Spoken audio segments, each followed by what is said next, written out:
ஒரு நாளும் சூறாவளியை பார்க்காதீங்க. சூழ்நிலைகளை மாற்றுகிறவர் நம்மோடு கூட இருக்கிறார். அல்லேலூயா. சூழ்நிலைகளை மாற்றுகிறவர் நம்மோடு கூட இருக்கிறார். நேற்று தினம் வரைக்கும் பாருங்க, பயங்கரமான மழை, பயங்கரமான மிஸ்ட், பயங்கரமான காத்து. சோத்திரம். இந்த மீட்டிங்கு கூட என்ன பண்றது அப்படின்னு சொல்லி யோசித்து கொண்டிருந்த நேரம், ஆனா எனக்குள்ளே ஒரு எண்ணம் இருந்தது. இந்த ஞாயிற்றுக்கிழமை தான் நான் பிரசங்கம் பண்ணினேன். சூழ்நிலைகளை மாற்றுகிற கர்த்தர் நம்மோடு இருக்கிறார். அல்லேலூயா. நாம் இன்றைக்கு பார்த்த மாதிரி நாளைக்கு இருக்குன்னு சொல்ல முடியாது. அதை ஒரு நிமிஷத்துல கர்த்தர் மாற்றிடுவார். அல்லேலூயா. அப்ப பாருங்க, அந்த விசுவாசத்தை கர்த்தர் கனப்படுத்துகிறார்.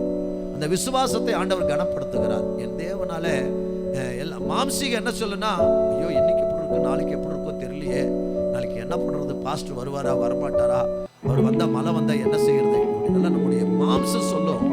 ஆனா ஆவி என்ன செய்ய தெரியுமா? இல்ல, கர்த்தர் நம்மை கைவிட மாட்டார். கர்த்தர் நம்மை நடத்துவார்.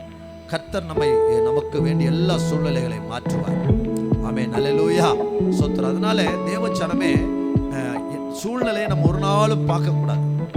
நமக்கு சுத்தி இருக்கிற சூழ்நிலையை பார்க்க கூடாது.